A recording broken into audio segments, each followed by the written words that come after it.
The Soviet Union was an interesting phenomenon in its time. Some idealized it and missed the old days, while others spoke of millions of innocents in the camps and rejoiced at its collapse. The question is, where is the truth, and what, most importantly, led to the collapse of the USSR? Many dissertations and scientific papers have been written on this topic, but the most concise and accessible essence can be stated in a few minutes of video. We will now demonstrate this to you. After your comment about whether you would like to live in the USSR or not. In the process of the collapse of the USSR, many small events took place, each of which could turn history in a different direction. Let's start with the fact that according to the results of the All-Union referendum on March 17, 1991, 77% of the inhabitants of the USSR voted for the preservation of the Union. This referendum was significant, as almost 150 million people took part in it. He created an interesting paradox, since in fact the result of the popular vote mattered more than the nomination of any of the presidents, leaders, or bosses.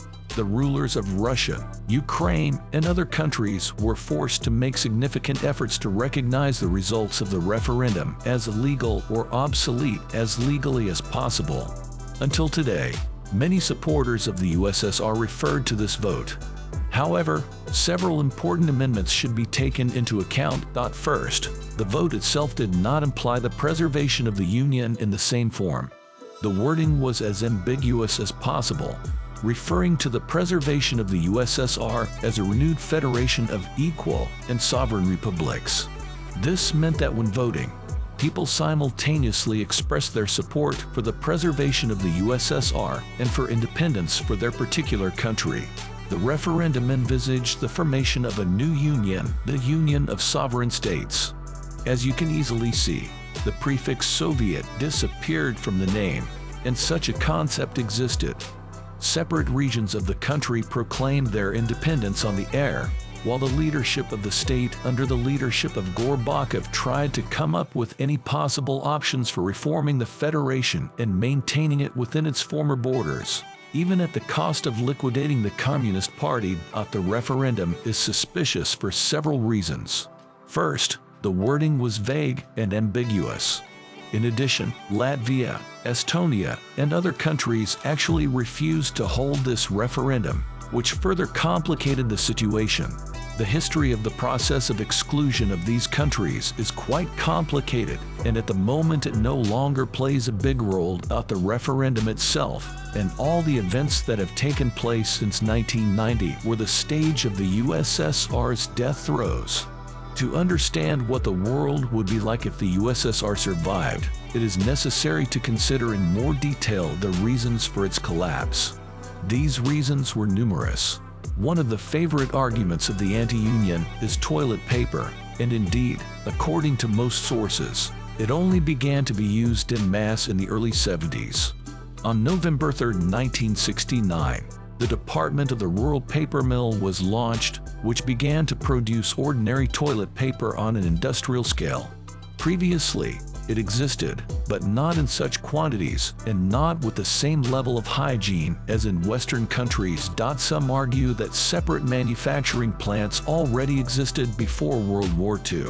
However, this is only one of the details that testifies to the destruction of the USSR. There were few reliable, independent, and objective sources to believe in, and the truth had to be agreed upon from above. Major catastrophes, even of such a level as Chernobyl, were concealed until the last moment. In addition, there were other disasters, such as an explosion on the nuclear submarine Admiral Nakhimov, a gas explosion, and numerous aviation incidents. Do not forget about the biggest disaster in the history of Armenia, when in 1988, 77 people died in the crash of Il-76. All these events were hidden, which could not but create a stuffy and oppressive atmosphere in society. In addition, there was distrust of Soviet technology in general. However, supporters of the USSR still use the achievements of foreign science and technology. From the very beginning of the 1980s, the term Soviet no longer meant quality, but rather poor quality.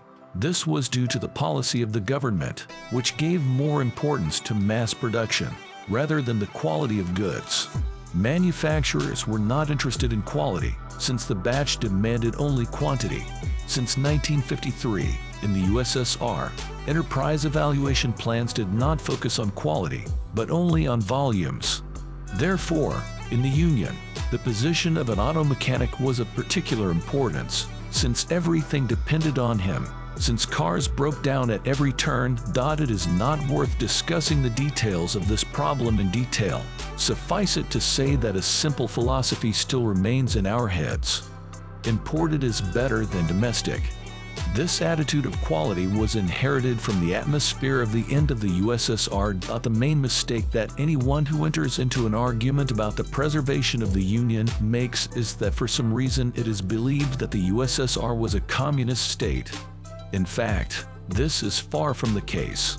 The Union was a semi-feudal empire with a clear ruling class, and this class was not the working people, but the nomenklatura, that is, officials, the army and bureaucrats.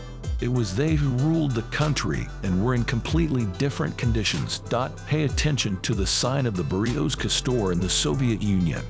Did you know that ordinary workers were forbidden to enter there, but inside you could freely purchase Mars chocolate bars, Ferrero candies, and any other products of the damned capitalist countries? It's ironic, isn't it, that it was these foods that were eaten by people who made up myths about the most useful Soviet products? Of course, many at this point will begin to present facts and arguments contrary to this. But there is one situation that best describes the situation. After the Second World War, Germany was divided into several pots, but the Germans sought to unite into a single state, and as soon as the first opportunity arose, they tore down the wall that separated them. At the same time, almost all of Eastern Europe was under the influence of the USSR. When Gorbachev issued a decree to stop interfering in the affairs of other countries, significant changes took place. In 1989, the communist regime was overthrown in Czechoslovakia, and in 1990 in Poland, as well as in almost all countries of Eastern Europe. All these countries instantly shifted to the path of democracy. People did not like the current political system, supported by the army and the existence of censorship. When the USSR collapsed, there were no powerful unification movements similar to the German one. Most countries rejoiced at their independence and still remain joyful. This means that when discussing what the world would be like if the USSR had survived, it is necessary to take into account several time points. First, in 1991, after a referendum, the unity of the Union was preserved by the power of Democrats and supporters of independence. The KGB was liquidated, and the good old Soviet Union returned. What would change in such a scenario? In fact, little would change if we consider the current situation, in which it is impossible to freely travel abroad, receive foreign goods, and receive truthful information from the media. The power of the classical USSR is based on force, and we would probably end up in prison. If we go back 5 years, to the beginning of Gorbachev's rule, he conceived the only possible reform, perestroika. On paper, everything looked great: freedom of speech, the transition to a market economy, fair elections.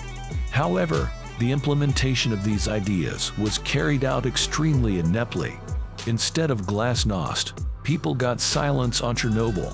Instead of a market economy, deficits and cards, and instead of fair elections, there were numerous riots and the appearance of dubious politicians out of nowhere. There are official documents that state that everything is in order at the nuclear power plant, and the evacuation of Pripyat is not required, and no one was in a hurry to save people until the good Scandinavians noticed the radioactive cloud. The nomenclature did not want to lose its privileged status and took all measures to preserve it. However, if the Union really deformed, as everything looked on paper, the situation would become extremely funny. The closest analog of the final state, according to Gorbachev's plans, can be found in the USA, where each state has its own laws. However, Only a small minority of the population is in favor of independence. For example, in Arizona it is illegal to feed pigs with garbage, and marijuana was recently legalized in Illinois. This is an example of such a structure, where the plans included the creation of a union of sovereign states, where each state has freedom of action, while formally submitting to a single center. The problem was that the top of the USSR did not want to lose their privileges. They were exhausted by the low standard of living and were ready to support any change, as long as something changed. However, the reforms of Gorbachev and his team were not effective enough. If perestroika had been implemented more adequately, the world would have become an interesting place. Many blamed the United States for a hybrid war and imposing their values, but what prevented the USSR from doing the same?